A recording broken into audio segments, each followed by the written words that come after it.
Ebu fumba macho yako na urudi nyuma mpaka mwaka 1993.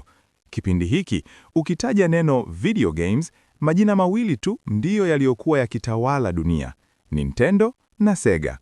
Hawa walikuwa miungu wa michezo ya video.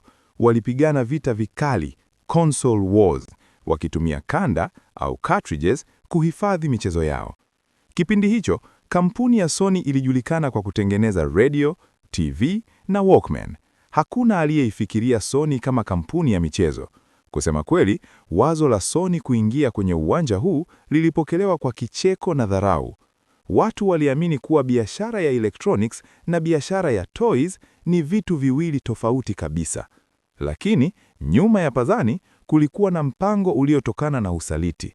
Sony ilikuwa imetengeneza kifaa cha CD kwa ajili ya Nintendo, lakini Nintendo wakageuka dakika za mwisho.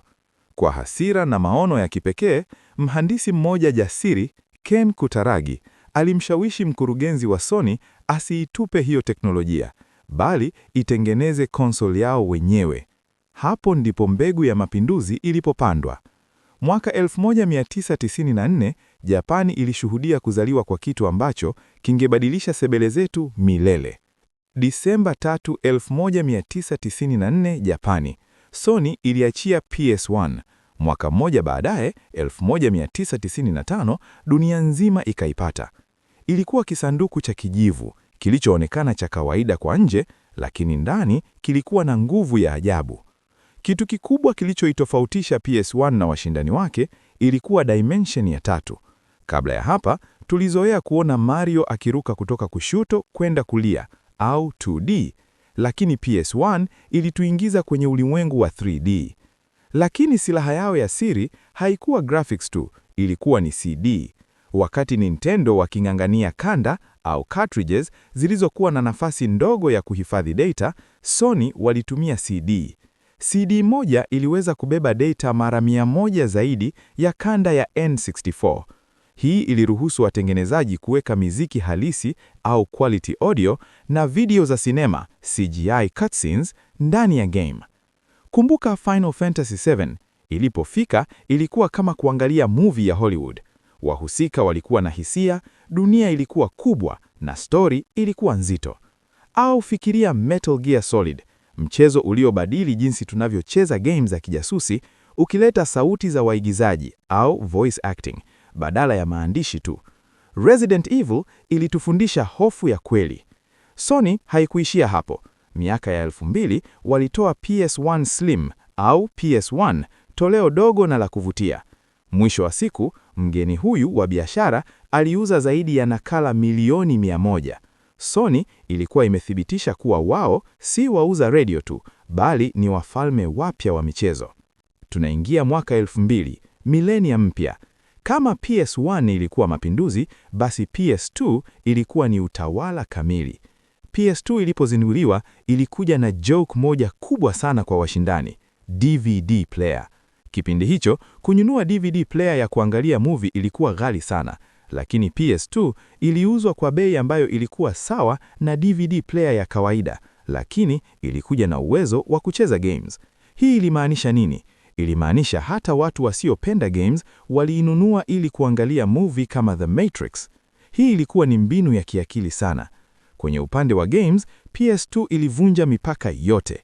Hapa ndipo tulipata Grand Theft Auto San Andreas, dunia huru, kubwa na inayoishi. Uliweza kuendesha gari, kwenda gym na kuishi maisha ya CJ. Michoro ilikuwa bora, uchezaji ulikuwa laini au smooth. Games kama God of War zilianzisha enza mpya ya action games zenye hadithi za Kigiriki na mapigano ya kikatili. Shadow of the Colossus ilituonyesha kuwa games zinaweza kuwa sanaa. Mwaka 2000, Sony walitoa PS2 Slim, ambayo ilikuwa nyembamba kiasi cha kushangaza. PS2 ilikaa sokoni kwa muda wa zaidi ya miaka 12 na kuuza nakala milioni 155. Hiki ndicho kifaa kilichofanya neno PlayStation kuwa sawa na neno video game. Wakati PS2 inatawala sebeli, Sony ilitaka kutawala mifuko yetu pia. Mwaka 2004-2005 walileta PlayStation Portable au PSP. Hii haikuwa Game Boy. Hii ilikuwa kama umebeba PS2 ndogo mkononi. Ilikuwa na kioo pana, picha kali na ilitumia diski ndogo zinazoitwa UMD. PSP haikuwa tu ya games, ilikuwa ni multimedia device. Vijana waliitumia kusikiliza mziki, kuangalia video na kuingia internet kabla hata ya smartphones kuwa maarufu. Ilikuwa alama ya ucool. Iliuza zaidi ya milioni 80, ikionyesha Sony inaweza kushindana popote. Mwaka 2011, Sony walijaribu tena na PS Vita. Kifaa hiki kilikuwa mbele ya wakati wake. Kilikuwa na skrini ya gusano, OLED touchscreen, analog stick 2 na graphics zilizokaribia zile za PS3. Lakini Vita ilikumbana na adui mpya, simu janya au smartphones. Watu walianza kucheza games kwenye simu zao. Pamoja na ukweli kuwa Vita ilikuwa na teknolojia kubwa, ilikosa support ya kutosha ya games au AAA games kutoka Sony baadaye. Vita haikufanikiwa sana kibiashara, lakini inabaki kuwa kifaa pendwa sana kwa wale waliokitumia. Turudi kwenye consoles za nyumbani. Mwaka 2006 ilikuwa mwaka mgumu. Sony ilitoa PS3. Baada ya mafanikio ya PS2, Sony ilijiamini kupita kiasi. PS3 ilizinduliwa kwa bei mbaya sana, $599, na usanifu wake wa ndani, cell processor, uliwatatiza watengenezaji wa games. Lakini PS3 ilikuwa na karata moja muhimu, Blu-ray. Kama vile PS2 ilivyosukuma DVD, PS3 ilisukuma format mpya ya HD movie ya Blu-ray. Mwanzoni, mauzo yalienda taratibu. Xbox 360 ilikuwa inawapa wakati mgumu sana. Lakini Sony haikukata tamaa. Walianzisha mfumo wa PlayStation Network ya kucheza online bure wakati huo. Katikati ya maisha ya PS3, Sony walibadili upepo kwa kutoa games zenye hadithi nzito ambazo hazikupatikana kwingine kote. Uncharted 2 ilikuwa kama movie ya action. God of War 3 ilimaliza sakata la Kratos kwa kishindo. Na mwisho kabisa walitoa The Last of Us, mchezo ambao wengi wanauita mchezo bora kuwahi kutengenezwa. Hizi exclusive games ziliiokoa PS3 na kuifanya imalize mbio zake kwa heshima kubwa, pamoja na matoleo ya Slim na Super Slim. Mwaka 2013, Sony ilijifunza kutokana na makosa ya PS3. Walipotoa PS4, walikuwa na ujumbe mmoja tu, for the players, au kwa ajili ya wachezaji. PS4 ilikuwa rahisi kutumia na rahisi kwa watengenezaji wa games, lakini ilileta kitu kipya katika utamaduni wetu, kituni cha share. Kwa mara ya kwanza, uliweza kurekodi video ya game yako au kurusha matangazo ya moja kwa moja au live streaming kwa kubonyeza kituni kimoja tu. Hii ilikuza sana ujio wa ma-YouTuber na ma-streamer wa games. PS4 ilitawala kizazi hiki kwa mbali kwa mingi.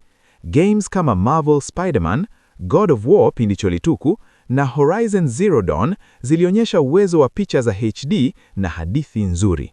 Baadaye, PS4 Pro ilitoka na kuleta uwezo wa 4K. Ikiwa na mauzo ya zaidi ya milioni 11.7, PS4 iliirudisha Sony kileleni mwa soko bila upingani mkubwa. Na sasa tuko kwenye mwaka 2020 na kuendelea. PlayStation 5. Hii ndiyo console kubwa zaidi kwa umbo na yenye nguvu zaidi ambayo Sony imewahi kutengeneza. Hapa adui mkubwa alikuwa loading screens. PS5 ilikuja na SSD yenye kasi ya ajabu. Games zinapakia ndani ya sekunde 1 au 2. Hakuna kusubiri tena. Picha zake zinatumia teknolojia ya ray tracing inayofanya mwanga na vivuli kuonekana kama maisha halisi.